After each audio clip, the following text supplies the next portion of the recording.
Hey, it's Brett, and this is either Brett and Some Books or Accountability Checks and Balances.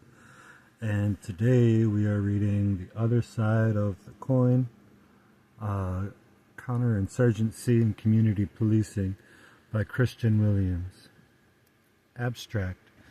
And also there are limited footnotes, but I won't be reading them. Sorry, it's Flower's fault. Okay, abstract. This essay outlines the current counterinsurgency model, with an emphasis on its domestic application in the United States. It shows that many contemporary counterinsurgency practices were developed by police agencies inside of the U.S. and illustrates the transfer of theory, strategy, and technique from domestic police to the military and back. The essay also examines the state's use of non-governmental or non-profit agencies as one element of counterinsurgency strategy to channel and control political opposition. The conclusion briefly considers the strategic implications of social movements, especially as we learn to recognize and respond to political repression. Introduction. Expect repression. Oppositional political movements inevitably face, and therefore ought to expect, repression at the hands of the state. But while quick to condemn the most obvious and violent manifestations of repression, especially when directed against peaceful groups, the institutionalized left has been slow to grasp the strategy underlying the state's approach. We tend to characterize repression as the state's response to crisis, rather than seeing it also as a means of preserving normalcy. Hence, it has been very difficult to recognize it in quiet times, and when it does appear, it seems like an exception, an excess, a panicked overreaction. But repression does not always come dressed up in riot gear or breaking into offices in the middle of the night. It also comes in the form of the friendly neighborhood liaison officer, the advisory boards to local police departments, and the social scientist hired on as consultant. Repression is, first and foremost, a matter of politics. It is the means of the state it uses to protect itself from political challenges, the methods it employs to preserve its authority and continue its rule. This process does not solely rely on force, but also mobilizes ideology, material incentives, and, in short, all of the tools and techniques of statecraft. We have to understand repression as involving both coercion and concessions, employing violence and building support, weeding opposition and seeding legitimacy. That is the basis of the counterinsurgency approach. But repression does not always come dressed up in riot gear or breaking into offices in the middle of the night. It also comes in the form of friendly Flower, you're not helping the best. You could help different ways. Please. Thank you. We have to understand repression as involving both coercion and concessions, employing violence and building support, weeding opposition, and seeding legitimacy. That is the basis of the counterinsurgency approach. This essay outlines the counterinsurgency model in the military jargon, with an emphasis on its domestic application, especially in the criminal justice context. The evidence shows that, despite the term's association with colonialism and Latin American dirty wars, many contemporary counterinsurgency practices were developed by police agencies inside the U.S. and continued to be used against the domestic population. The argument proceeds through 5 stages. Part 1 describes the counterinsurgency approach as it is presented in military documents and the professional literature, especially the new U.S. Army Counterinsurgency Field Manual, FM 324, and recent studies produced by the Rand Corporation. The second part illustrates the transfer of Cohen theory, strategy, technique, and personnel from the military to the police and vice versa.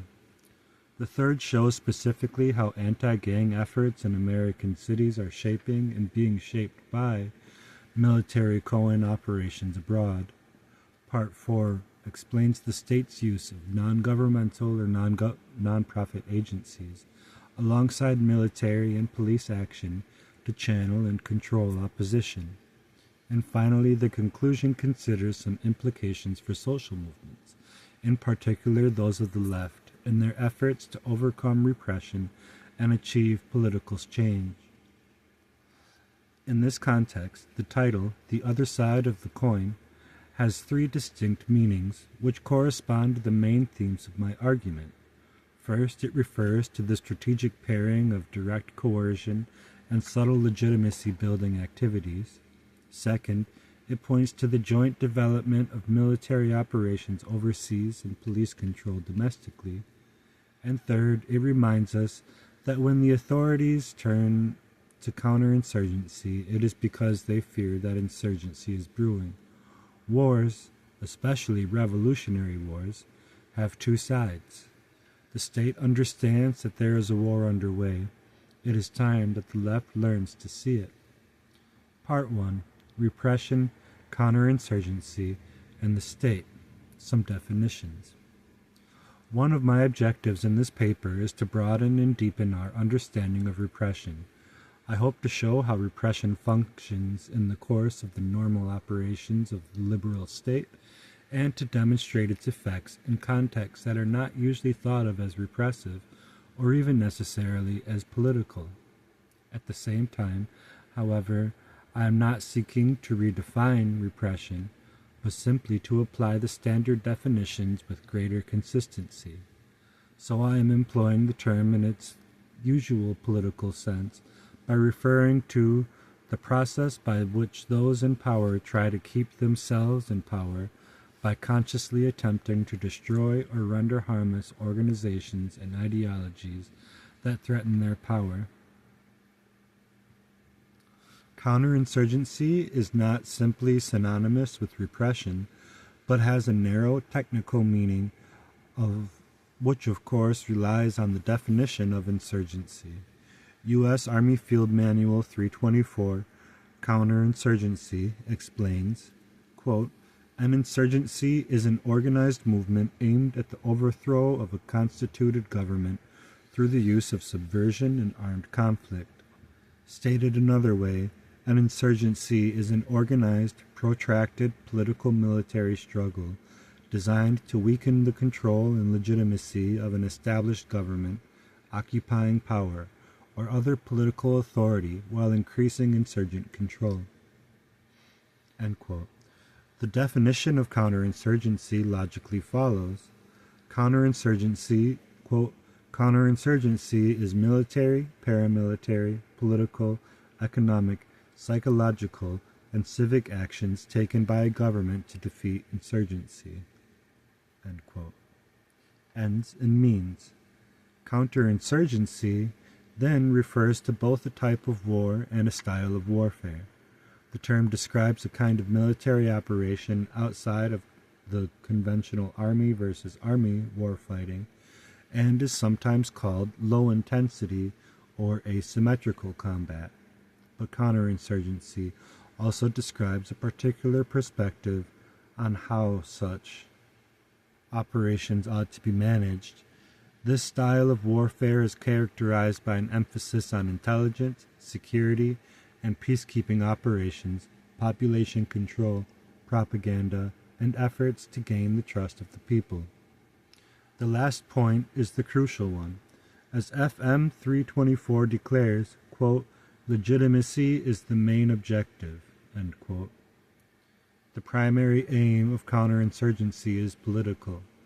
That's why, in the context of the American occupation of Iraq, we heard career officers arguing that, quote, victory in combat is only a penultimate step in the larger task of winning the peace, end quote.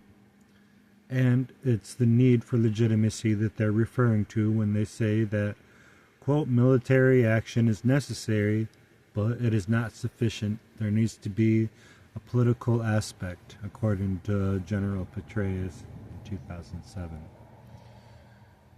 The political ends rely in large part on political means, as David Gompert and John Gordon wrote in 2008 from the Rand Corporation. In Cohen, the outcomes are decided mainly by the human dimension.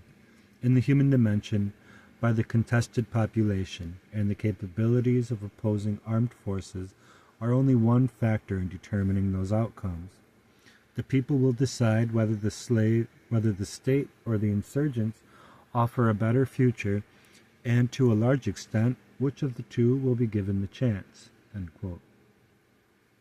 The Rand Report is titled, appropriately, War by Other Means.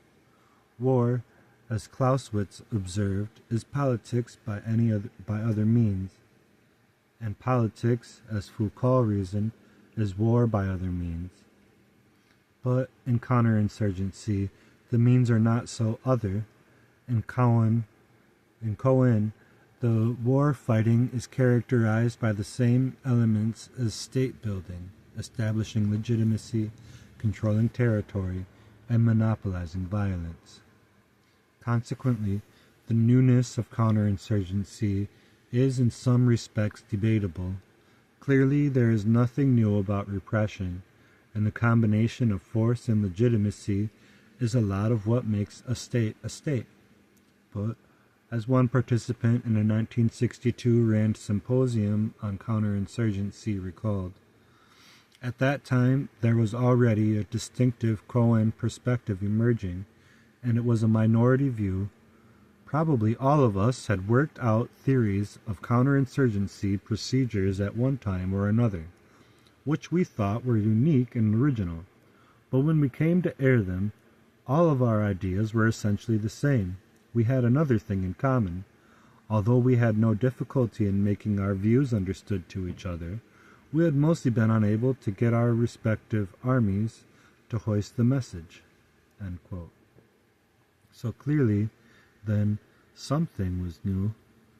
What sets Cohen apart from other theories of repression, I believe, is the self-conscious acknowledgement that the state needs legitimacy to stabilize its rule, and that under conditions of insurgency, its legitimacy is slipping. In other words, from the perspective of counterinsurgency, resistance is not simply a matter of the population, or portions of it, refusing to cooperate with the state's agenda. Resistance comes as a consequence of the state failing to meet the needs of the population. It is possible, therefore, to see Cohen as representing a liberal or even radical politics. Yet, such apologetics miss the larger point. As a matter of real politics, the authorities have to respond in some manner to popular demands. However, Cohen allows them to do so in a way that at least preserves and, in the best case, amplifies their overall control. The purpose of counterinsurgency is to prevent any real shift in power. Counterinsurgency is all about preserving or reclaiming the state's authority. Violence and territory are inherent to the project, but really it is legitimacy, quote, the consent of the governed or societal support that separates the winners from the losers. As Gompert and Gordon put it, quote, the key in Cohen is not to monopolize force, but to monopolize legitimate force, end quote. The strictly military aspects of the counterinsurgency campaign are, of course, necessary, but so are the softer, subtler efforts to bolster public support of the government. Both types of activities have to be understood as elements of political power. Theories of repression. Because they see insurgency as primarily a crisis of legitimacy, The Rand researchers argue that, conceptually, the war on terror has been a mistake. First, because it identified terror as the problem, and second, because it proposed war as the solution. The idea of global war on terror has fixed official U.S. attention on terrorists with insufficient regard for the hostility that exists among vastly larger numbers of Muslims. The indelible image of jihadists scheming alone in remote mountain caves is less the reality of Islamic insurgency than the far numbers of jihadists moving freely among Muslim populations. Terror inspired by Islamic extremism is part of a larger pattern of Muslim resistance that has significant popular appeal. Therefore, terrorism cannot be defeated unless the insurgencies in which it is embedded are successfully countered. End quote. Thus, the solution requires not just military might, but intelligence, political action, civil assistance, and other non-military means that might curb Islamic militancy more effectively and at a less cost and risk than simple combat. Stages of insurgency. In its adoption of Cohen theory, it seems that the U.S. is slowly relearning the lessons of the British colonial wars. In 1971, British Brigadier Frank Kitson looked back on his efforts at holding the empire together in places like Kenya, Cyprus, and Northern Ireland.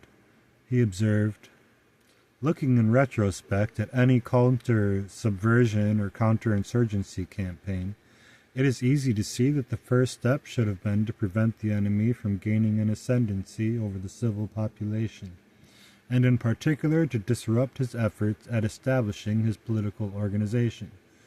In practice, this is difficult to achieve because for a long time the government may be unaware that a significant threat exists, and in any case, in a so-called free country, it is regarded as the opposite of freedom to restrain the spread of a political idea." Quote, Kitson. Concerns with liberty aside, Kitson recommended the government act to restrict the spread of ideas, prevent radicals from achieving influence, and disrupt their efforts to establish oppositional organizations. War by other means offers a similar analysis. According to Gomper and Gordon, revolutions, and thus counter-revolutions, go through three stages: a proto-insurgency, a small-scale insurgency, and a major insurgency. At first, in the proto-insurgency stage, the movement is, quote, small, narrowly based, vulnerable, and incapable of widespread or large-scale violence. Proto-insurgents may be barely noticeable, not seen as having the potential to inspire insurgency, or dismissed as criminals or inconsequential crackpots. Therefore, during proto-insurgency, the most important aspect of Cohen is to understand the group, its goals, its ability to tap popular grievances, and its potential. In turn, the shaping of the proto-insurgency's environment, especially by improving governance in the eyes of the population, may deny it wider support. End quote. In the second stage, as a small-scale insurgency, the movement begins attracting followers beyond its original cadre, and it may commit more daring and destructive acts against the state, not yet with a view toward replacing it, but to demonstrate its capacities, be taken seriously by the population, and recruit. For the government, therefore, shaping political and economic conditions to head off popular support for the insurgency is imperative. Direct military intervention is not recommended. As long as the insurgency is still small, action against it can and should remain in a police and intelligence responsibility. End quote. If the movement survives, it may develop into a major insurgency. While it is still essential that the state gains information on the movement and intervene to shape social conditions. At this stage, forceful action against the insurgents by regular military units may be unavoidable. The social science of repression. Rand advocates early, preemptive action short of direct military force. The problem is that the first stage subversion is not obvious, and the state may not know that a threat exists. Worse, the real threat must be understood as extending beyond the insurgents themselves, the militants, radicals, and subversives, to include the grievances they seek to address and the social conditions that produce those grievances. To meet the challenges of counterinsurgency, the security forces have had to shift their understanding of intelligence. Since the cause of the conflict is not just a subversive conspiracy, but necessarily connects to the broader features of society, the state's agents cannot simply ferret out the active conspirators, but need to aim at a broad understanding of the social system. The U.S. Army Field Manual on Counterinsurgency, FM 324, incorporates this perspective, arguing that strategists require insights into cultures, perceptions, values, beliefs, interests, and decision-making processes of individuals and groups. End quote. This sort of intelligence work is concerned with questions that are primarily sociological, and so a great deal of FM 324 is concerned with explicating basic social science terms like group, coercive force, and social capital. In fact, the entirety of Appendix B is devoted to explaining social network analysis and other analytic tools. It offers this picture of how such analysis is practiced. Quote, a social network is not just a description of who is in the insurgent organization. It is a picture of the population, how it is put together, and how members interact with one another. To draw an accurate picture of a network, units need to identify ties among its members. Strong bonds formed over time by family, friendship, or organizational association characterize these ties. Units gather information on these ties by analyzing historical documents and records, interviewing individuals, and studying photos and books. End quote. The security forces can no longer focus narrowly on the hunt for subversives or terrorists, but must also collect information on the population as a whole. This changes not only the type of information they're seeking, but also the means they use to collect it. A Rand report on information warfare and counterinsurgency emphasizes, quote, even during a security operation, the information needed for counterinsurgency is as much or more about context, population, and perceptions as it is about the hostile force. Only a small fraction of the information needed would likely be secret information gathered by secret means from secret sources. End quote. The report suggests a few specific mechanisms for collecting broad-based information: tracking cell phone use, conducting a national registry census, installing vehicle and weapon-mounted video cameras, and analyzing internet sites, in particular, creating a national wiki where citizens describe their community. The U.S. government's mapping of the American Muslim population should be viewed in this light. In 2002 and 2003, the Department of Homeland Security requested and received statistical data sorted by zip code and nationality on people who considered themselves as Arab in the 2000 census. And in February 2003, FBI Director Robert Mueller ordered all 56 Bureau field offices to create demographic profiles of their areas of operation, specifically including the number of mosques. One Justice Department official explained that the demographics would be used to, quote, set performance goals and objectives, end quote, for anti-terror efforts and electronic surveillance. Civil liberties groups compared the program to the first steps in the internment of Japanese Americans during World War II, a notion that seems less than hyperbolic if we recall that, during this same period, 700 Middle Eastern immigrants were arrested as they complied with new registration rules. More than 1,200 were detained without explanation or trial following the September 11 attacks, and thousands more were, quote, interviewed under FBI orders, end quote. Years later, in 2007, the LAPD began planning its own mapping program, dressed in the rhetoric of community policing. As the LA Times reported, the, quote, Los Angeles Police Department's Counterterrorism Bureau proposed using U.S. Census data and other demographic information to pinpoint various Muslim communities and then reach out to them through social service agencies.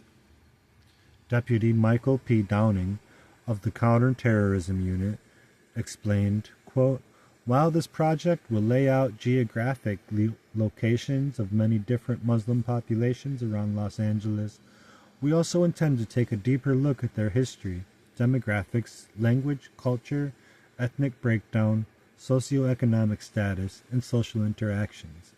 It is also our hope to identify communities within the larger Muslim community which may be susceptible to violent, ideologically based extremism, and then use a full-spectrum approach, guided by intelligence-led strategy. End quote. The FBI, meanwhile, has sent infiltrators into mosques throughout the country to root out, or sometimes set up, terrorist cells. Intelligence and coercion. Why collect such information? The RAND researchers ask. The answer they provide is quite revealing. Properly analyzed, the information can be used in 5 types of activity: police and military operations, such as sweeps, roadblocks, or arrests. 2. Assessments of progress in the counterinsurgency campaign. For example, how many people have been hurt or killed in the war, what kind of crimes are being committed, who is being employed and where, and who is staying put or leaving the country. 3. The provision of public service, whether security and safety services, an efficient 911 system, or social services, for example, healthcare, education, and public assistance. 4. Identifying insurgents, distinguish those willing to help from those eager to hurt. And 5. The coercion of individuals for purposes of winning cooperation and recruiting informants. Quote, information about individuals may be necessary to persuade each one to help the government rather than helping the insurgents. End quote. This last point shows something of the recursive relationship between intelligence and coercion.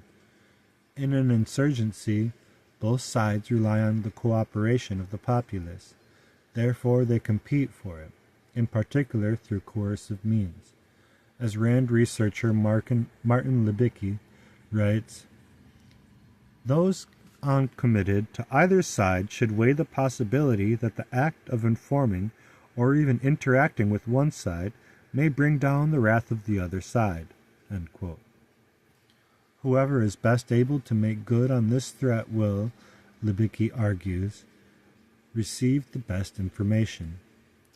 The balance of coercion dictates the balance of intelligence. Libicki, 2007. Disruption mode. And of course, the better the intelligence, the more effective the use of force can be, and the purpose of identifying the insurgent network is to disrupt it. Consider police efforts to frustrate protests against the 2008 Republican National Convention. A year in advance of the demonstrations, police informants began attending protests, planning meetings around the country, while local cops and the FBI kept anti-RNC organizers under intense surveillance, following them, photographing them, going through their garbage. Among the organizations targeted were Code Pink, Students for a Democratic Society, the Campus Anti-War Network, and most famously, the RNC Welcoming Committee, which later produced the RNC 8 Defendants. Simultaneously, the Minnesota Joint Analysis Center invested more than 1,000 hours coordinating with other fusion centers around the country to collect, analyze, and disseminate information on suspected anti-RNC activists.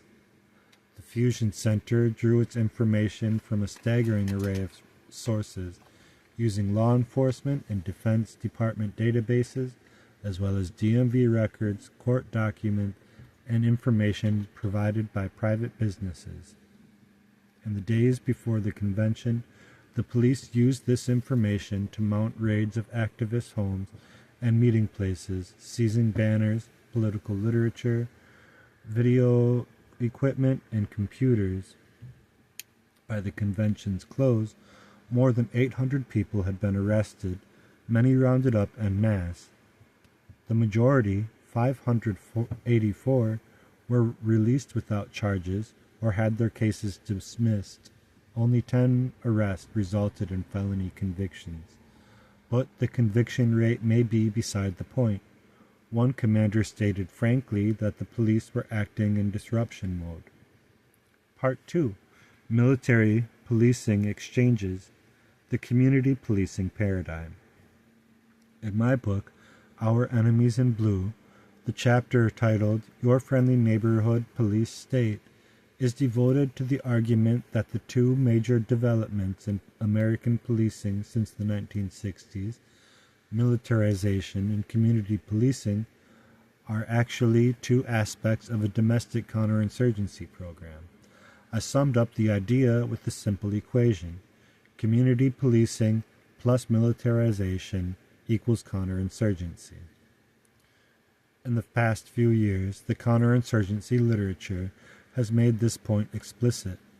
For example, war by other means lists among the law enforcement capabilities considered to be high priority, in Cohen, quote, well-trained and well-fed community police and quick response, light combat capable constabulary police, end quote, Grumpert and Gordon, 2008. Simply a Joint Special Operations University report, Policing and Law Enforcement, in Cohen, The Thick Blue Line, purports, quote, the predominant ways of utilizing police and law enforcement within a Cohen strategy consist of the adoption of the community policing approach supported by offensive policing actions such as paramilitary operations, counter-guerrilla patrolling, pseudo-operations in which the state forces pose as insurgent groups, and raids. End quote. Selesky, 2009. The advantages the state receives from each aspect are fairly clear. Militarization increases available force, but, as important, it also provides increased discipline and coordination and teamwork, while also opening the space for local initiative and officer discretion. Community policing, meanwhile, helps to legitimize police efforts by presenting resources or cops as problem solvers. It forms police-driven partnerships that put additional resources at their disposal and win the cooperation of community leaders. And by increasing daily, friendly contacts with people in the neighborhood, the community policing provides a direct supply of low-level information. These are not incidental features of community policing. These aspects speak to the real purpose. In fact, Rand goes so far as to present community policing as its paradigm for counterinsurgency. Quote, pacification is best thought of as a massively enhanced version of, quote, the community policing technique that emerged in the 1970s. Community policing is centered on a broad concept of problem solving by law enforcement officers working in an area that is well defined and limited in scale, with sensitivity to geographic, ethnic, and other boundaries. Patrol officers form a bond of trust with local residents, who get to know them more than a uniform. The police work with local groups, businesses, churches, and the likes to address the concerns and problems of the neighborhood. Pacification is simply an expansion on this concept to include greater development in security, assistance, end quote.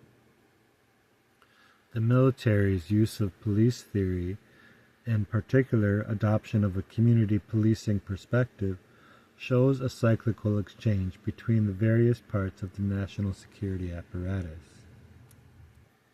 The cycle of violence, imports and exports.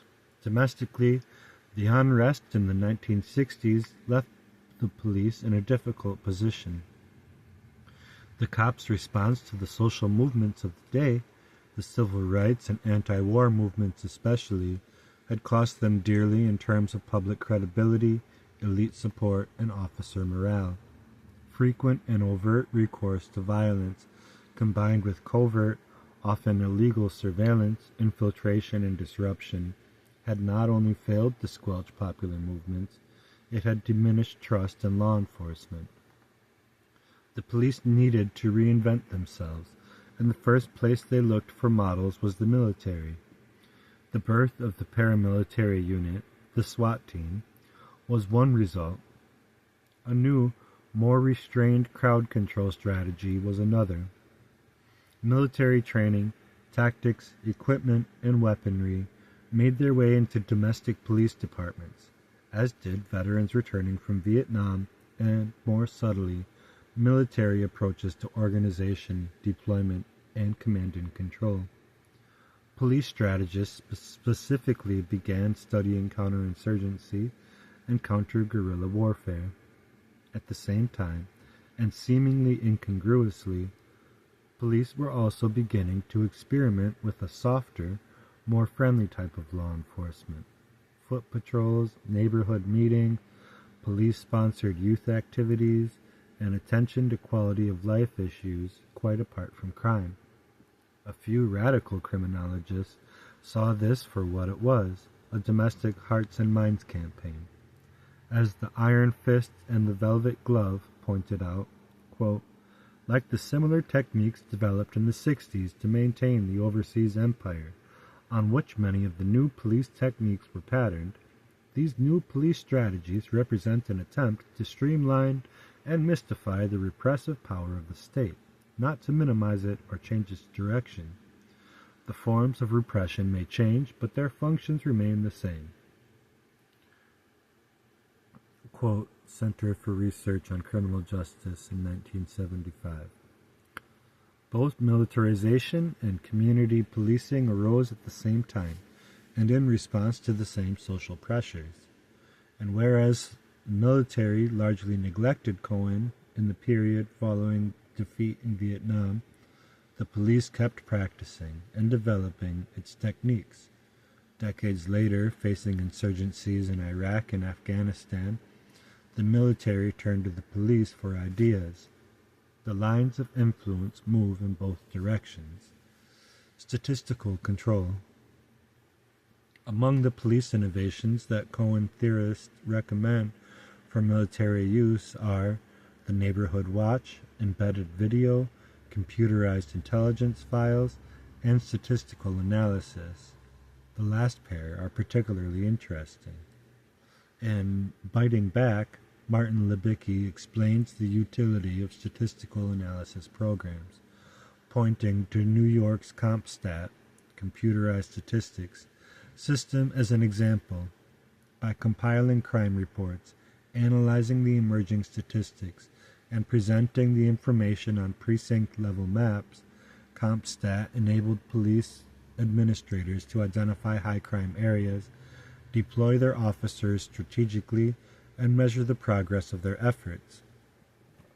Though its effect on actual crime is debatable, CompStat certainly served as the organizational keystone for the NYPD's citywide crackdown during the Giuliani years. Since that time, other departments around the country, have adopted similar systems. The Los Angeles Police Department's system was proposed by Shannon Paulson, a police sergeant and Navy intelligence reservist. It was implemented under Chief William Bratton, who had previously introduced CompStat in New York. In L.A., street cops carry a checklist of 65 suspicious activities. Behaviors such as taking measurements, using binoculars, drawing diagrams, making notes, or expressing extremist views. Officers are required to file reports whenever they see such things, even if no crime has been committed.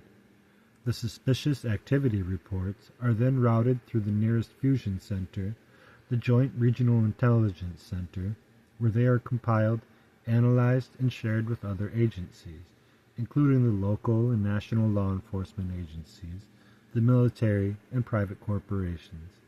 The LAPD, along with the U.S. Directorate of National Intelligence, are hoping to replicate this system in 62 other cities around the country, beginning with Boston, Chicago, and Miami. Biometric identification. Computer networks are also being used by the military to identify and track insurgents. Snake Eater, a variation of the system developed for the Chicago police, has been adopted by Lockheed Martin for the U.S. Marines in Anbar Province, apparently to good effect. End quote. The Snake Eater kit includes mobile fingerprint, iris, and retina scanners, a digital camera, a GPS system, and a laptop computer capable of linking to a database of the local population. Likewise, following the siege of Fallujah, the city's entire population was fingerprinted, retina scanned, and issued identity cards required for travel or to receive government services. And since 2007, biometric readers have been used at military checkpoints in Baghdad to control movement between ethnic enclaves. Of course, the military has been preparing for this sort of operation for a long time. 1999's urban warrior training exercises included the biometric scanning of resistance fighters in Oakland, California. Part 3. Gang Wars, from California to Afghanistan. A decade after Urban Warrior, Marines were still refining their skills in California's cities. In the summer of 2010, 70 Marines from Camp Pendleton spent a week accompanying Los Angeles police in preparation for deployment to Afghanistan. The Marines wanted to learn the basics of anti-gang investigations, standards of police professionalism, and techniques for building rapport with the community. A New York Times profile of Marine Captain Scott Cuomo gives some ideas of what he learned in L.A. and how he applied it in Afghanistan. The same Marines patrolled in the same villages each day, getting to recognize the residents. They awarded the elders construction projects, and over hours of tea drinking, showed them photographs they had taken of virtually every grown male in their battle space. "Is this guy Taliban?" the Marines asked repeatedly, and then poured what they learned into a computer database. End quote. After a couple of months, their efforts paid off. A villager identified a suspect, and the Marines raided his house, arresting him and seizing weapons and opium. They placed the man, Juma Khan, in, quote, a holding cell the size of a large dog cage, end quote, and interrogated him for 2 days. The Marines then tried him and found him guilty of working with the Taliban. But under an agreement with local elders, once Khan swore an allegiance to the new Afghan government, he was released as a free man, or not quite. In exchange for his freedom and a job cleaning a nearby canal, Khan will be supervised by a group of elders who in turn report to the American military. And he will himself become an informer, meeting regularly with the Marines and answering their questions about his neighbors and friends. End quote, Buehler 2010. from Afghanistan to California. These military lessons, adapted from domestic policing and battle-tested overseas, are now being cycled back into the homeland.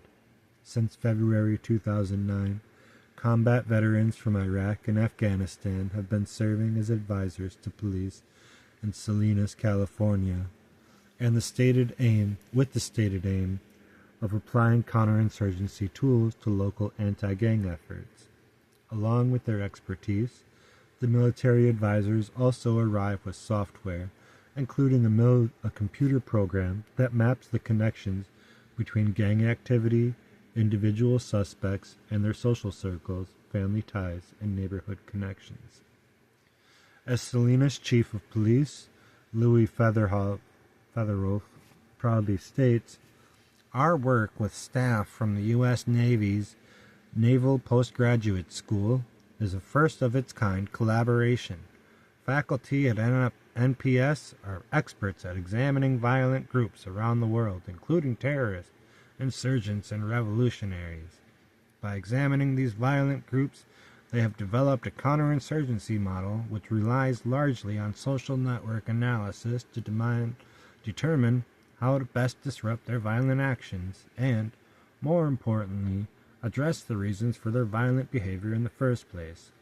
NPS and SPD are working together to determine the applicability of the counterinsurgency model to violent domestic groups such as our street gangs." End quote.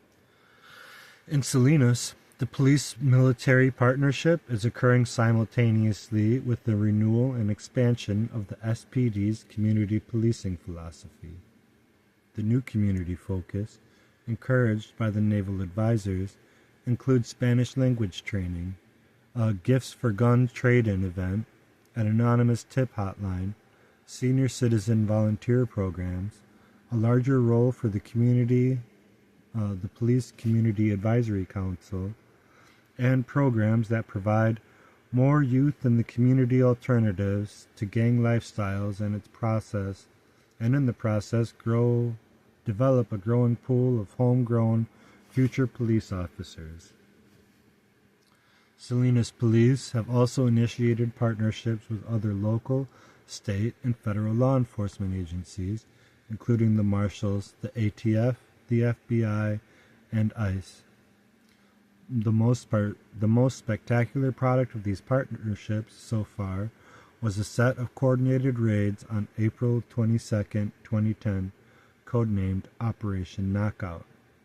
The raids, coming after months of investigation by Salinas Police, the Monterey County Drug Task Force, the ATF, and the FBI, mobilized more than 200 law enforcement agencies and resulted in 100 arrests, as well as the confiscation of 40 pounds of cocaine, 14 pounds of marijuana, and a dozen guns.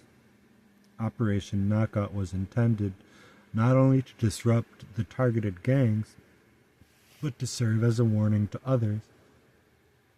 Deputy Police Chief Kelly McMillan said, "We're going to follow quickly with call-ins of specific groups that we know are very active. We're going to tell them what happened on the 22nd could very well happen to them." End quote. The SPD's agenda for the future remains ambitious, illustrating an emerging multifaceted intelligence sharing network. It includes plans to expand the city's video surveillance and gunfire triangulation system, to adopt CompStat, to connect the regional law enforcement database CopLink, and to create a centralized information center, Fusion Center, in Salinas for the purpose of gathering and sharing information from federal, state, and local sources. Leonard A. Ferrari, provost of the Naval Postgraduate School, is enthusiastic about Salinas' potential. Quote, "The $1 trillion invested so far in Iraq and Afghanistan could pay a dividend in American streets," end quote, he told the Washington Post. The Salinas approach, he suggested, could become a national model. End quote. Ceasefire, CompStat, Cohen. In fact, the Salinas collaboration, Operation Ceasefire, is already a part of a national model, following a strategy developed in Boston under the same name.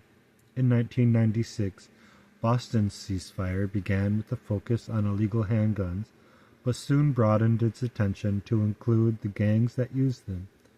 In response to ongoing gang conflict, the Boston Police Department convened a working group consisting of law enforcement officers, social workers, academics, members of the black clergy, researchers working with police created a list of 155 murders, mapping the crimes geographically and demographically. They examined the criminal records of both the victims and, where known, the assailants. Using this information, they created a map of various gangs, their territory, and conflict points. Prioritizing the likely trouble spots, police officers then sat down with gang members and gave them a clear choice. If there was gang violence in their area, both the cops and the district attorney were going to hit with everything they had.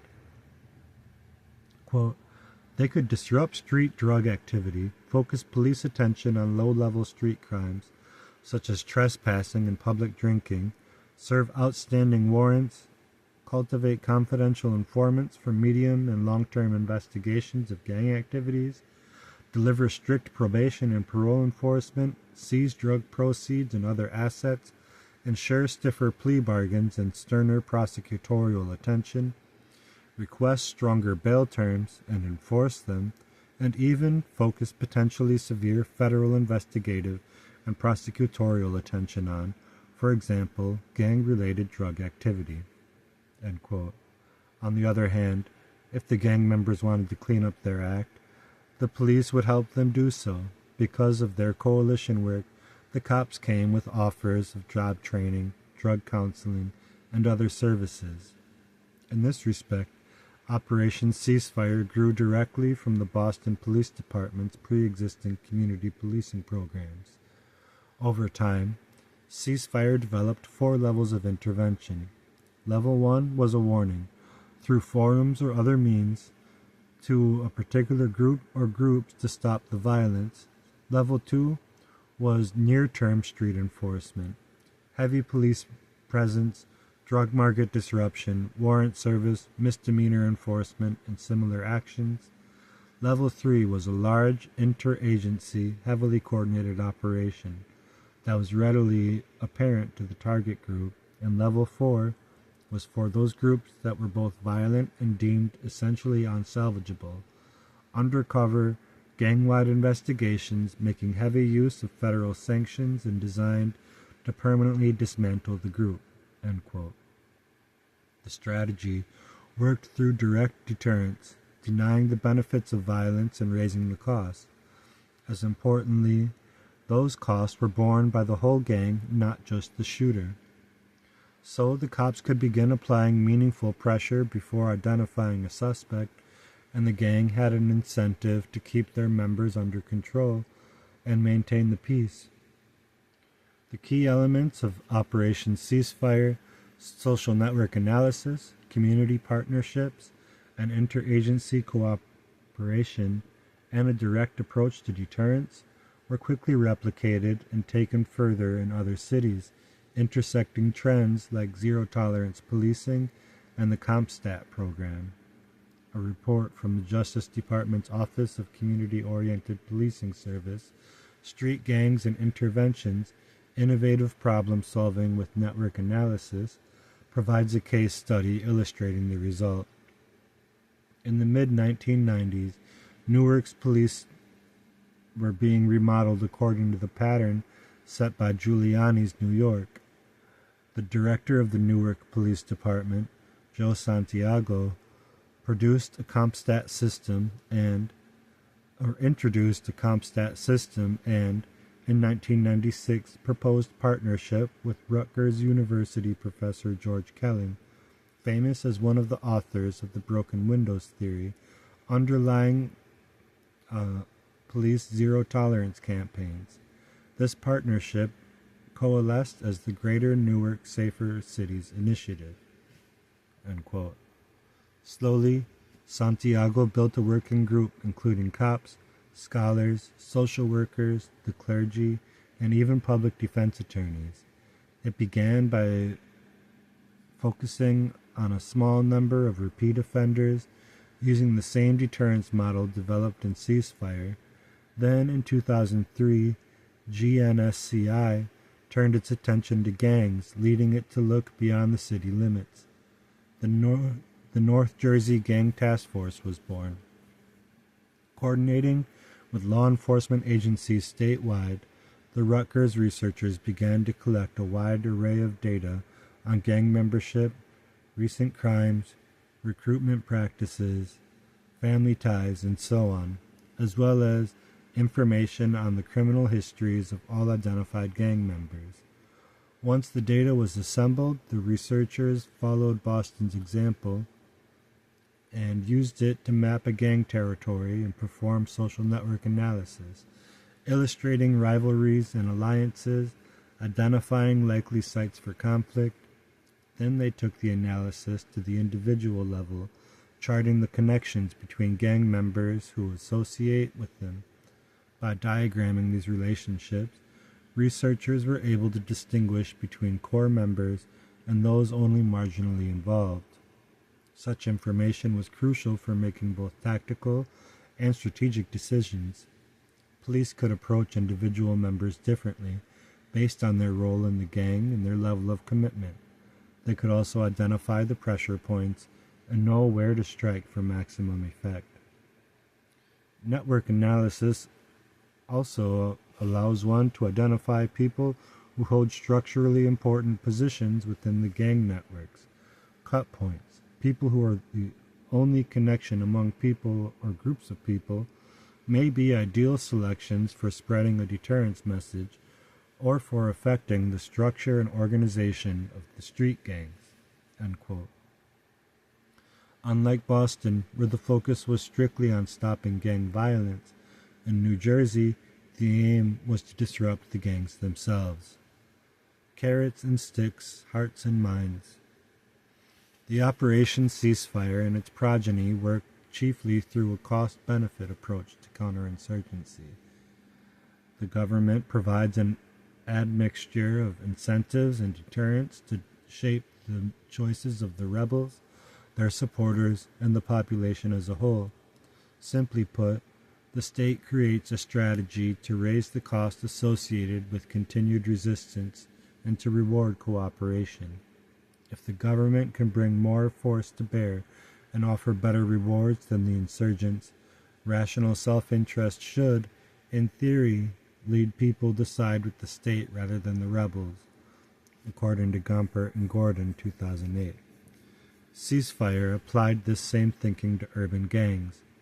At the same time, in developing Ceasefire, the police made sure to align other sources of legitimacy: social services, community organizations, the clergy, with its efforts thus simultaneously increasing its leverage and heading off potential resistance. For example, in Boston, the coalition included black ministers who had been vocal critics of the police. These men of the cloth began advising the cops in their anti-gang work and eventually sheltered the police from public criticism. The other major approach to Cohen, the older and more famous Hearts and Minds strategy, operates by a somewhat different logic, focusing on the problems of modernization and the insurgent need for popular support. As Rand explains, the aim was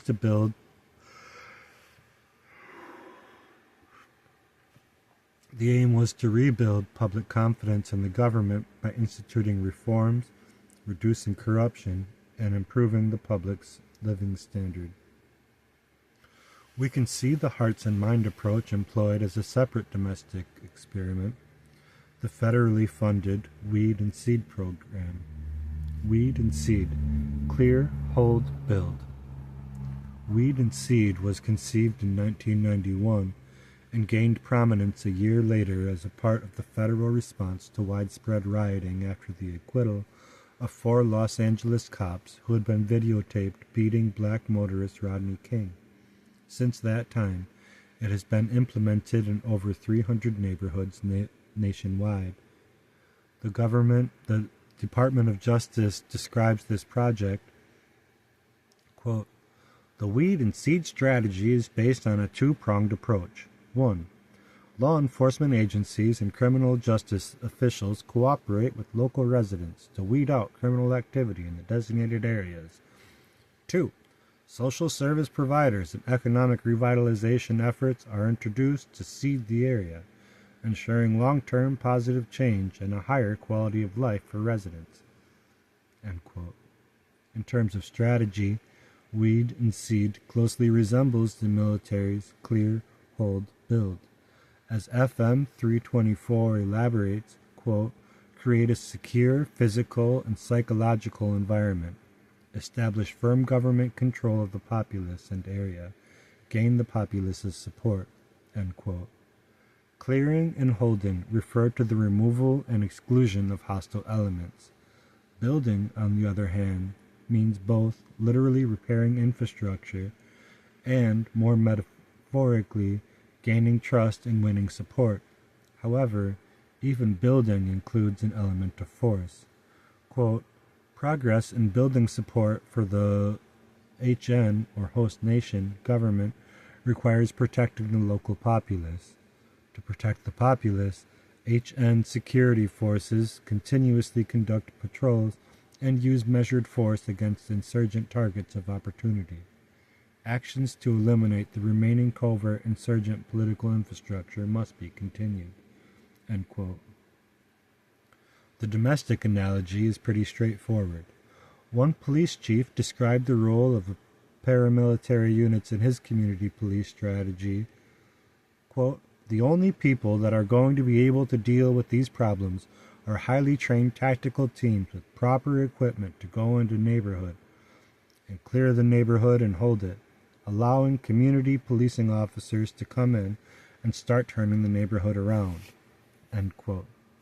In such campaigns, the relationship between community policing and militarization is especially clear. They're not competing or contradictory approaches. They work together, simultaneously or in series. One does the weeding, the other the seeding. The implications are not lost on those subject to this sort of campaign. "They're gunning for us," Omari Salisbury, a Seattle teenager, said when he heard about weed and seed. "They're gunning for black youth." End quote. Gang politics. Gang suppression has to be viewed not only in terms of crime, but also in terms of politics. This is true in 2 respects. First, police are not only, or even mainly, fighting crime, enforcing the law, or preventing violence. They are also disrupting and disorganizing an incipient political force, striking against it before it can become a real nexus of resistance. A growing body of literature now specifically argues that gang violence should be treated as a type of insurgency. See Manwaring 2005, Long 2010, Sullivan 2009, JP 324, Appendix A. And by applying the techniques and analysis of counterinsurgency to counter gang campaigns, the state tacitly admits that there is a political dimension to what is ordinarily presented as pure criminality. Insurgency and counterinsurgency are, together, a struggle over legitimacy. By applying the Cohen framework domestically, the government concedes that its legitimacy is being challenged and that the challengers, however localized and weak, are rivals, or potential rivals, with independent claims to legitimacy in distinct spheres of influence. Second, the gangs are sometimes self-consciously engaged in political action. As John Sullivan, an L.A. County Sheriff's deputy, writes in one RAND report, quote, "Some gangs have begun to adopt varying degrees of political activity. At the low end, this activity may include dominating neighborhood life and creating virtual lawless zones, application of street taxes, or taxes on other criminal actors. Gangs with more sophisticated political attributes typically co-opt police and government officials to limit interference with their activities. At the high end, some gangs have active political agendas, using the political process to further their ends and destabilize governments. Among the examples Sullivan cites are the Gangster Disciples, a gang with 30,000 members in 35 states. In addition to employing themselves in the drug trade, GD members infiltrate police and private security agencies, sponsor political candidates, register voters, and sponsor protest marches. Other gangs have been active in resistance against gentrification, loan sharks, slumlords, price gouging, and police brutality. Jankowski, 1991. Historically, the Black Panther Party recognized the political potential of gangs. In Philadelphia in the late 1960s, the Panthers organized a series of gang conferences and tried to use negotiations to quell neighborhood violence. The Panthers also directed some of their public education and recruitment efforts toward gang members. Some gangsters did enlist to help the Panthers Free Breakfast program, and a few went on to become full party members. Most strikingly, the Los Angeles chapter was formed by former gang leader Al Prentice Bunchy Carter of the Slauson Renegades. Anti-gang politics. Facing these challenges, police anti-gang campaigns typically combine a variety of elements analogous to those in counterinsurgency: the creation of databases listing suspected gang members, the mapping of the social environment, illustrating connections between gang members, associates, families, etc., the development of the community contacts, especially with local leaders. These intelligence efforts are then paired with a campaign of persistent, low-level harassment, stops, searches, petty citations, and the like.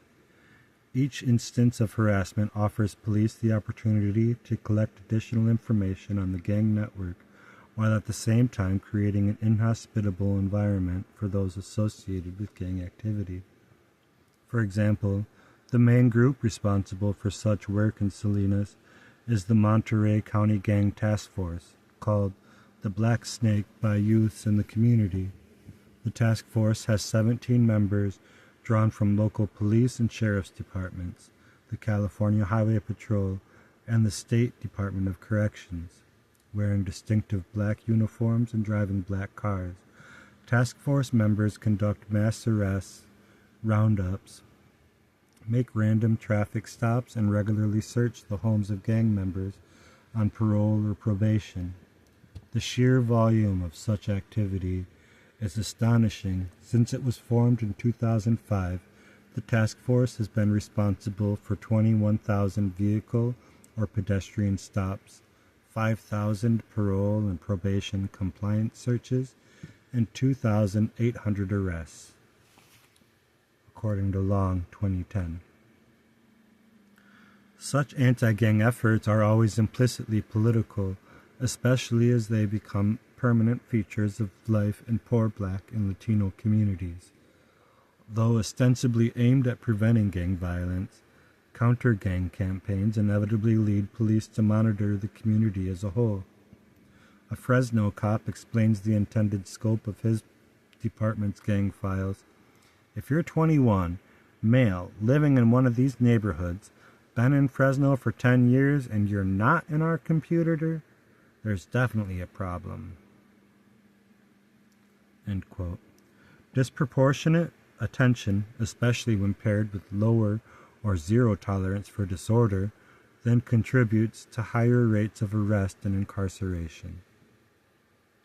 Sometimes, officials extend enforcement by securing gang injunctions, special court orders prohibiting activities that would otherwise be legal, barring alleged gang members from appearing together in public, restricting the clothing they can wear, and subjecting them to a nighttime curfew.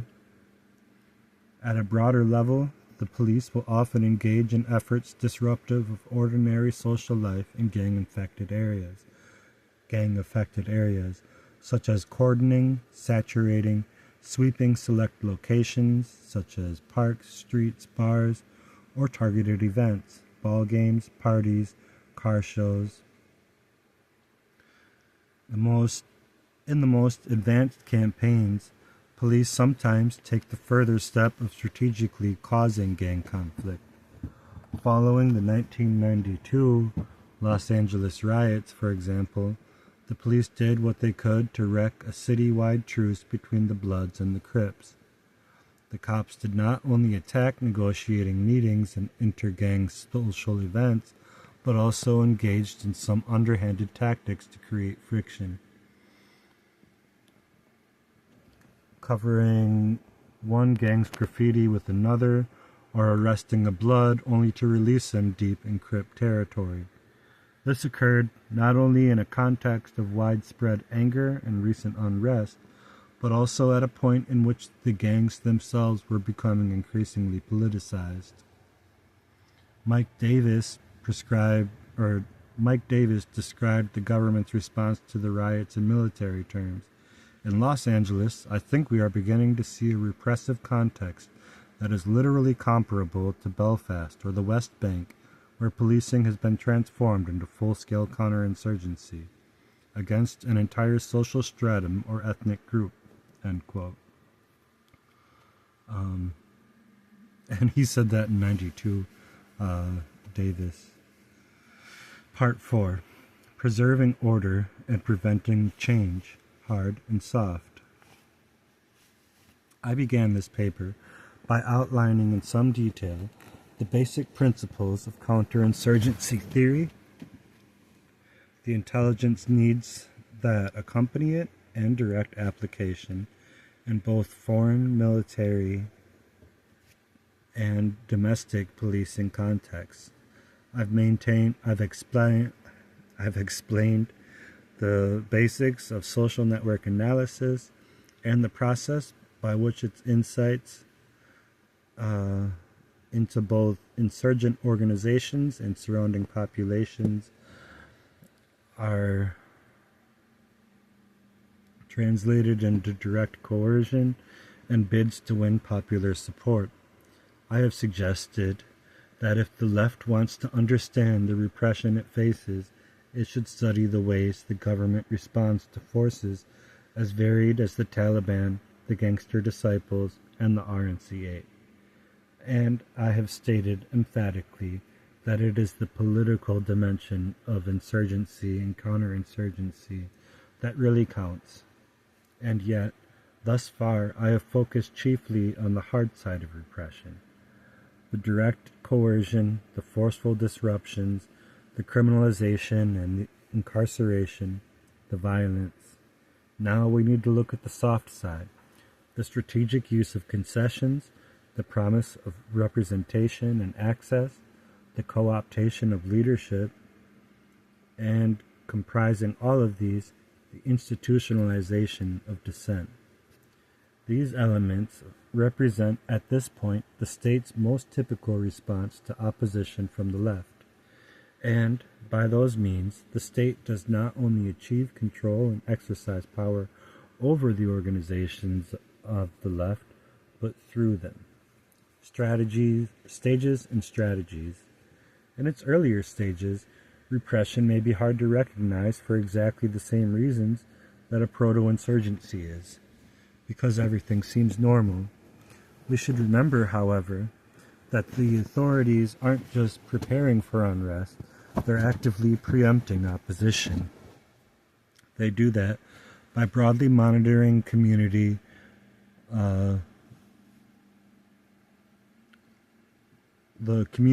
building alliances, channeling political efforts into projects they can control, and disrupting networks and social ties that might otherwise form the basis for resistance. Of course, as COIN moves into its later stages, it will become increasingly military in character, but the overt use of force and covert surveillance, infiltration, and disruption will increase. Emergency powers may be granted, civil liberties suspended, and the life of the overall population increasingly restricted. But as the crisis progresses to higher levels, the work of lower stages continues. Smart revolutionaries don't stop organizing as they escalate their tactics. They use their actions to help build their organizations. Likewise, the security forces do not cease their efforts at intelligence gathering or alliance building, but use those efforts in support of their more bellicose activities. Of course, the aim of any counterinsurgency campaign is a return to normal. That is, to the lowest level of manageable conflict. In effect, this is a return to the proto-insurgency stage. Opposition is either channeled into safe, institutional forms or suppressed through normal police and intelligence activity. The British strategist Frank Kitson summarizes the overall process. In practical terms, the most promising line of approach in Cohen lies in separating the mass of those entangled in the revolutionary campaign from the leadership by judicious promise of concessions, at the same time imposing a period of calm by the use of government forces. Having once succeeded in providing a breathing space, by these means it is most important to do three things quickly. The first is to implement promised concessions, the second is to discover and neutralize genuine subversive element, and the third is to associate as many prominent members of the population, especially those who have been engaged in nonviolent action, with the government. This last technique is known in America as co-optation. Byman argues similarly. The ideal allies for government implementing control are, in fact, nonviolent members of the community the would-be insurgents seek to mobilize. If regimes can infiltrate, or better yet, cooperate with mainstream groups, they are often able to gain information on radical activities and turn political militants away from violence." End quote. Broadly speaking, counterinsurgency offers two approaches to dealing with opposition, and they must be used selectively. Some adversaries, especially moderates, may be co-opted, bought off, and appeased. Others, the more recalcitrant portion, may be forcefully disorganized, disrupted, deterred, or destroyed. The balance of concessions and coercion will be apportioned accordingly. Some adversaries win new posts, offices in a reformed administration, or jobs in responsible nonprofits, labor unions, or progressive think tanks. They gain access, inclusion, or representation in exchange for working within the existing institutional framework. The others will face harsher outcomes, including, for example, imprisonment, exile, or assassination. Whatever the approach, in a particular case, the important thing is that the opposition is neutralized, rendered harmless, made controllable, and exploited as either the object or the tool of state power. Force multipliers, the military NGO complex. Counterinsurgency theory places a heavy emphasis on shaping the social environment in which the population lives and resistance develops. One way governments exercise this influence is with their money. As FM 324 explains, quote, "Some of the best weapons for counterinsurgents do not shoot. Counterinsurgents often achieve the most meaningful successes in garnering public support and legitimacy for the HN government with activities that do not involve killing insurgents. Lasting victory comes from a vibrant economy, political participation, and restored hope. Particularly after security has been achieved, dollars and ballots will have more important effects than bombs and bullets. Money is ammunition." End quote. Foreign aid has thus often been criticized as an instrument of imperialism. even when the funds are distributed indirectly through non-governmental or non-governmental humanitarian organizations, NGOs or NGHOs. As the U.S. began its war against Afghanistan in October 2001, Colin Powell, the former general, the founding chairman of the nonprofit America's Promise Alliance, and, at the time, the Secretary of State, managed to embarrass NGO leaders with his praise for their work. Speaking at the National Foreign Policy Conference for Leaders of Non-Governmental Organizations, he said, "Just as surely as our diplomats and military, American NGOs are there serving and sacrificing on the front lines of freedom. NGOs are such a force multiplier for us, such an important part of our combat team." End quote.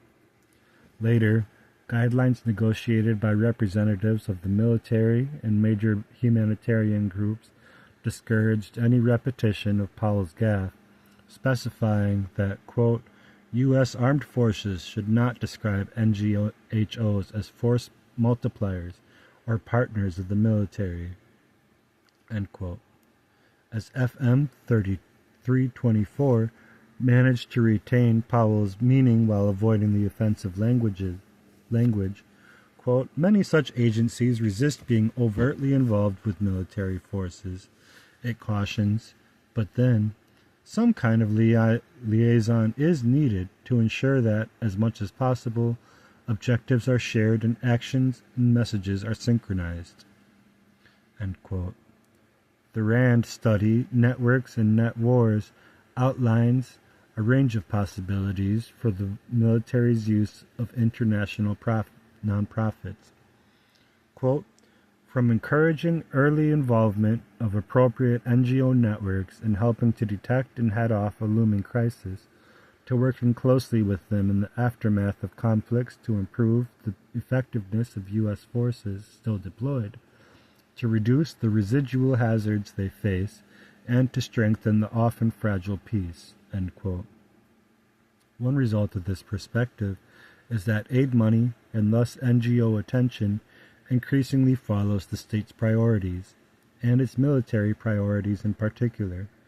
For instance, in 2010, the U.S. awarded $114 million to aid groups working in Yemen, with the stated goal of, quote, improving the livelihood of citizens in targeted communities and improving governance capabilities, end quote.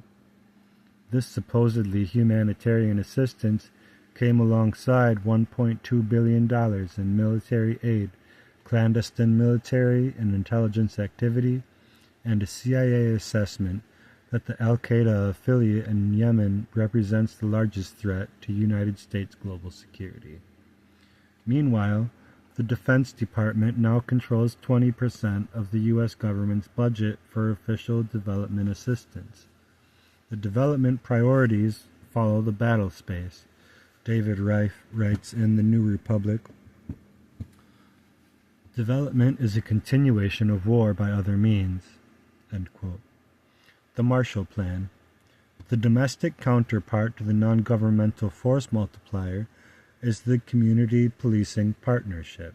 We've seen nonprofit funding tied to the criminal justice agenda and the Weed and Seed program, the use of social services and black churches to create the network of capacity necessary to legitimize, fund, equip, and carry out Boston's Operation Ceasefire, the collaboration of social workers, the clergy, and public defense attorneys for similar ends in Newark, police-sponsored youth and elders programs in Salinas, and in Los Angeles, the government's use of social service agencies to gain access to Muslim communities suspected of breeding terrorists. But sometimes, police-led partnerships go further, using progressive nonprofits to channel and control political opposition, moving it in safe, institutional, and reformist directions, rather than toward more radical or militant action. For example, consider the efforts of liberal nonprofits to contain community anger after transit police shot and killed an unarmed black man in Oakland, California. Quote, Oscar Grant was killed on January 1st, 2009. A week later, on January 7th, a protest against the police turned into a small riot. Organizers with the Coalition Against Police Executions, a group largely composed of local progressive nonprofits and black churches, denounced the violence. One Cape leader said that he wept watching the riots on television, feeling that years of hard work were being destroyed by anarchists, end quote. But, likely because of the revolt, the cop in the case, Johannes Messerli, was arrested and charged with murder. Before the riots, there had been no statement of concern from the mayor's office, no Justice Department investigation, and no arrests. In fact, the transit agency for whom Messerli worked had not even interviewed him about the incident.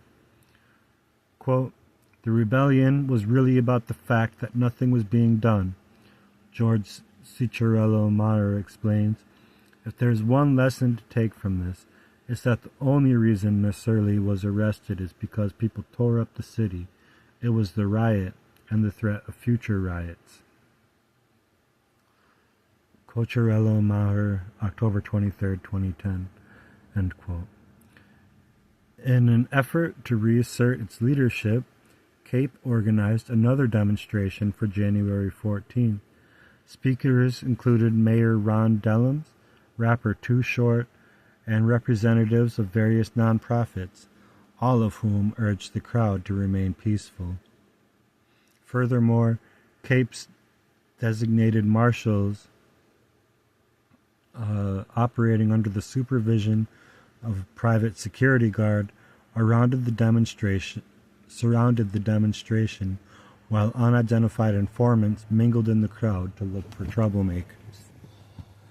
Despite the tight control, things did not go as planned. When the speeches were over, much of the crowd refused to leave. Organizers announced that police would intervene if the group did not disperse, but rather than wait, Cape's own marshals formed into a line and began pushing people off the streets. The crowd, now very angry, started breaking windows. The security team, after consulting with police, withdrew from the area and left it to the cops to handle the crowd. The police fired tear gas and made arrests. Further demonstrations beginning on January 30th were likewise handled with threats, arrests, and violence.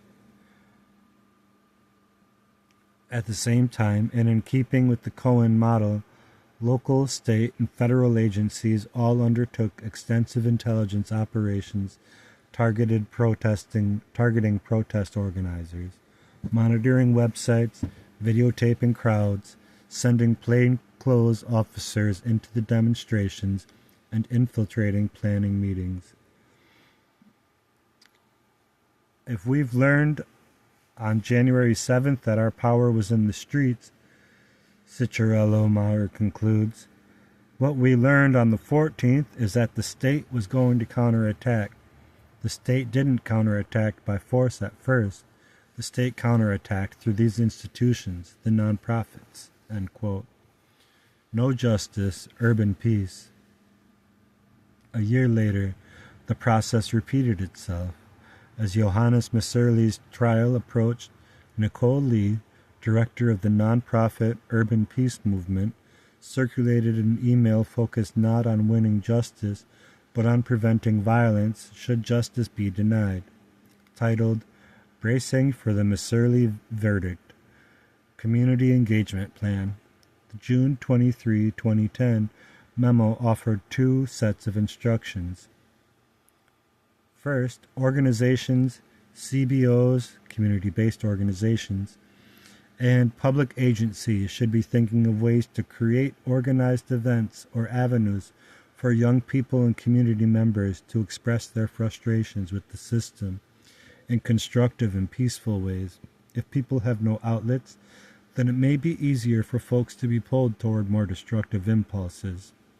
Second, we need to begin inoculating our bases and the community at large so that when the verdict comes down, people are prepared for it, and so that the outside agitators who were active during the initial Oscar Grant protests are not able to incite the crowd so easily."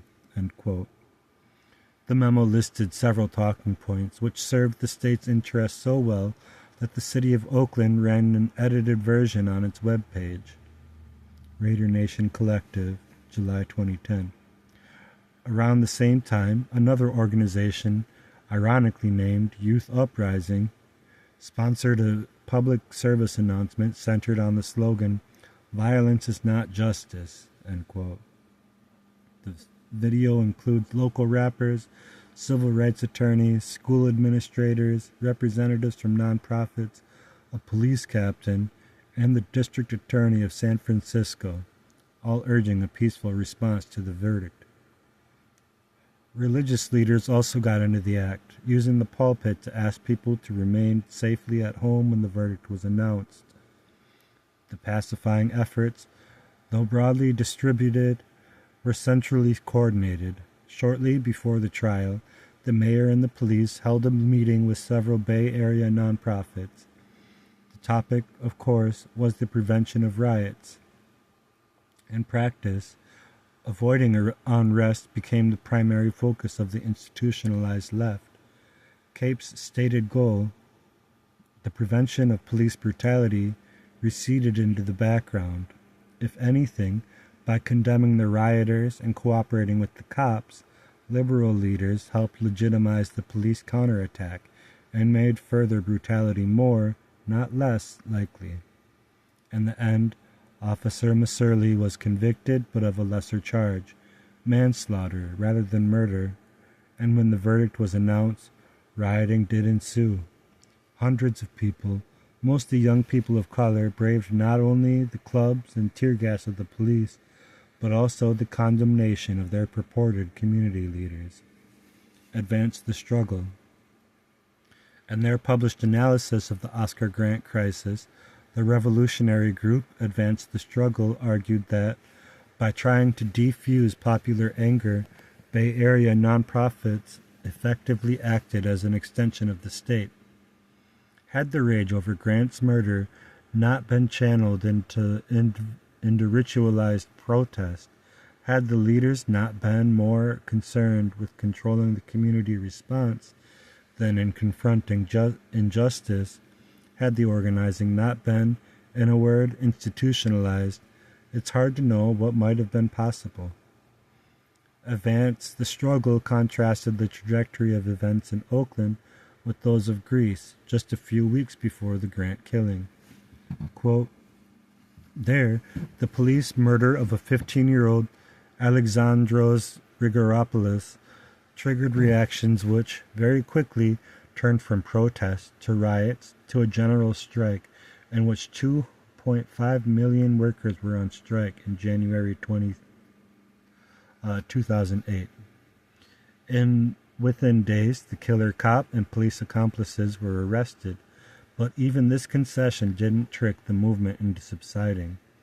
The police murder set off the uprising, but the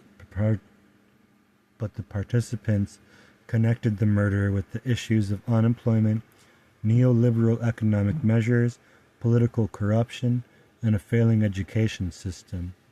Aren't we facing similar problems in Oakland? Advance the Struggle.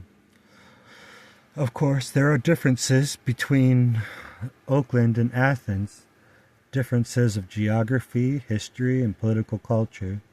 The type of insurrection unleashed in Greece may not, at present, be possible in California, but that is not an objection to the radical analysis. It is instead the premise. The political environment in Oakland has been shaped in such a way as to sharply limit the possibilities of struggle, and the institutionalization of conflict in professionalized nonprofits is an important part of that restrictive context. There is no guarantee that things would have gone further had the nonprofits not intervened, or that greater conflict would have won greater gains, but their intervention certainly helped to contain the rebellion and closed off untold possibilities for further action. That is quite clearly what it was intended to do. Conclusion: resisting repression. I began this essay by suggesting that a great deal of political repression goes unrecognized, and that the left needs to revise its understanding of repression if it is to resist effectively. This need has developed alongside, in some respects it is a reflection of, similar changes in the thinking of our adversaries. With the emergence of the counterinsurgency model, the state has ceased to view subversives in isolation from the community surrounding them. Increasingly, it has directed its attention, its intelligence gathering, its coercive force, and its alliance building toward the population as a whole.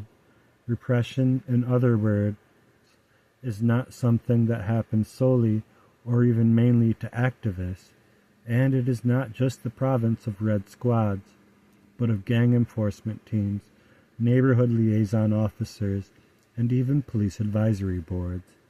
It comprises all of those methods, routine and extraordinary, coercive and collaborative, used to regulate the conflict inherent in a stratified society. Our task is to decipher the politics implicit in these efforts, to discern the ways that they preserve state power, to neutralize resistance, and maintain social inequality. Our further task is to respond.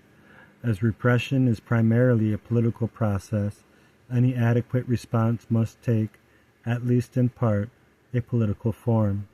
It will not be enough, as is usual, to put the case before a jury or to adopt strict secrecy in the name of some cloak and dagger notion of security culture.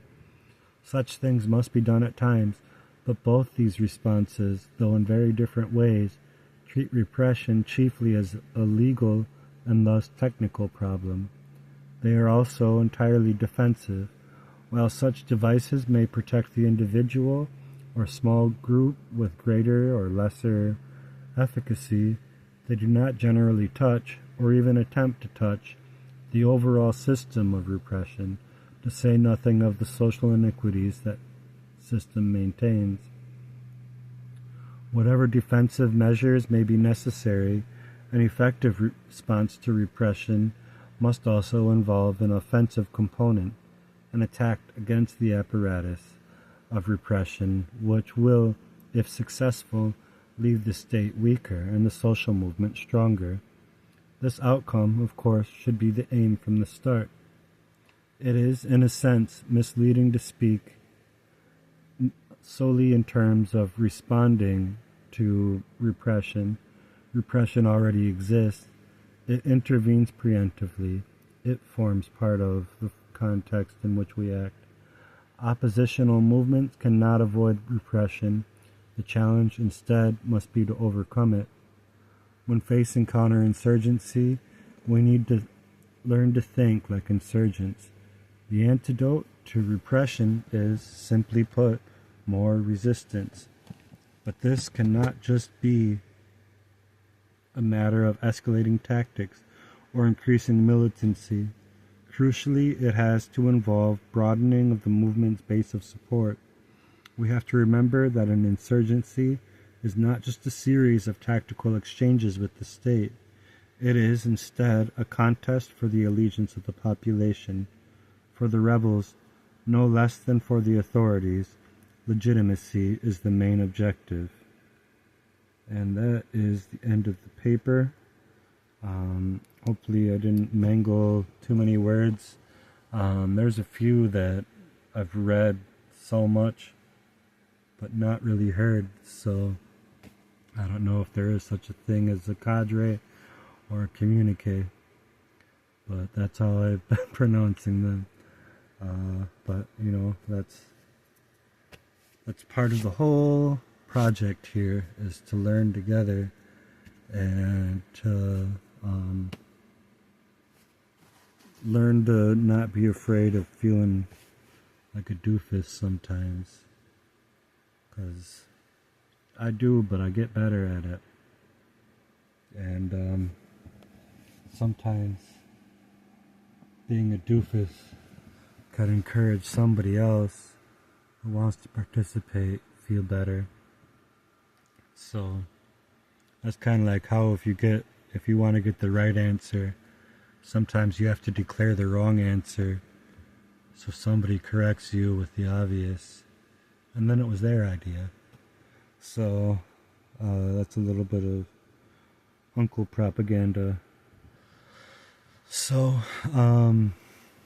that was the end of that, and it's important to understand the relationship between how force is used in our community and how coercion is used in our community, and how resources get diverted from actual community-led grassroots solutions to community problems, as opposed to state solutions that don't prioritize the needs of the individuals or of the whole to make a system, a society that enables people to do more and be more, as opposed to be more surveilled, more controlled, and more corralled. There is a lot of momentum that we had in 2020, especially with people learning about abolitionism, which didn't stop with the end of the Civil War. Abolitionists are still alive, are still around, are being born and created all the time, because it's a pretty self-supporting sentiment that if we do more for each other to make a dignified and respected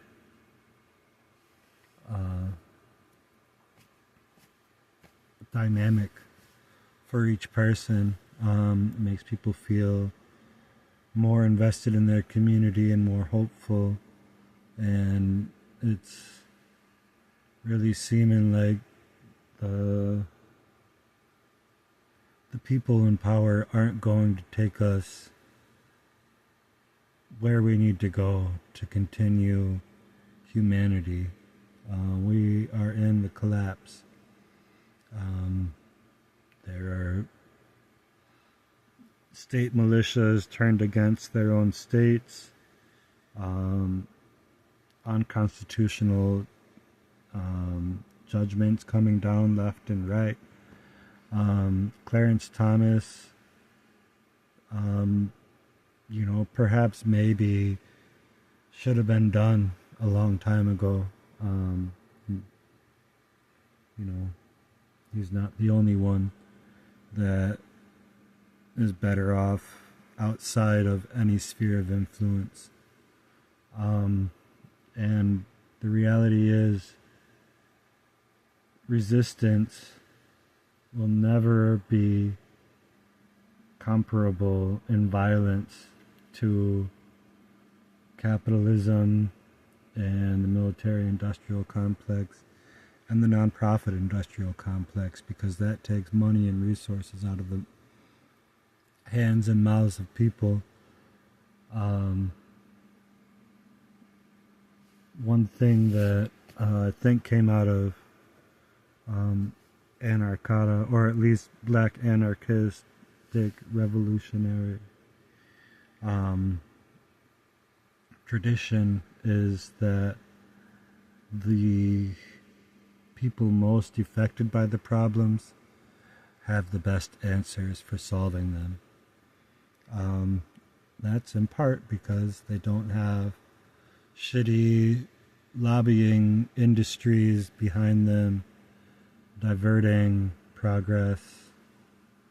And, we only think about reform in this country, at least coming from a liberal stance, but,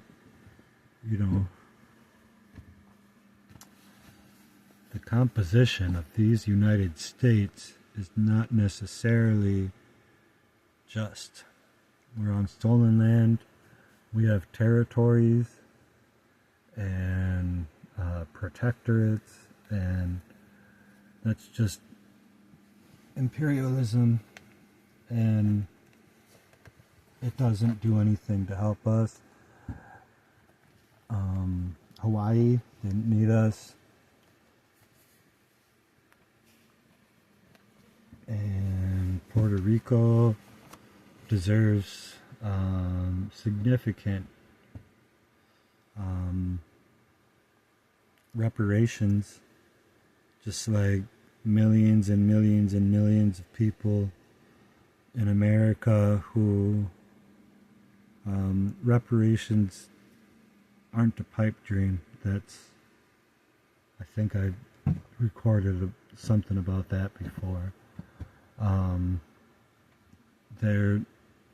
They happened in North Carolina. There was one area, I think credit for this goes out to Working Class History podcast, I think,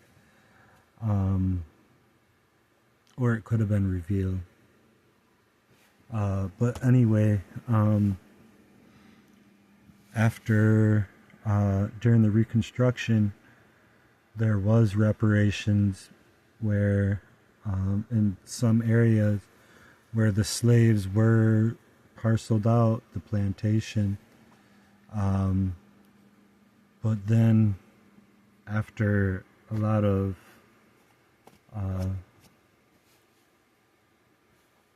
progress by black people in representational politics, there was a snapback, and then the heirs or the original slave owners were given back their property, and it was stolen once again from the former slaves, and our entire country is stolen. We need reparations, and that's why counterinsurgency is always going to exist under the American government, because equity is not profitable.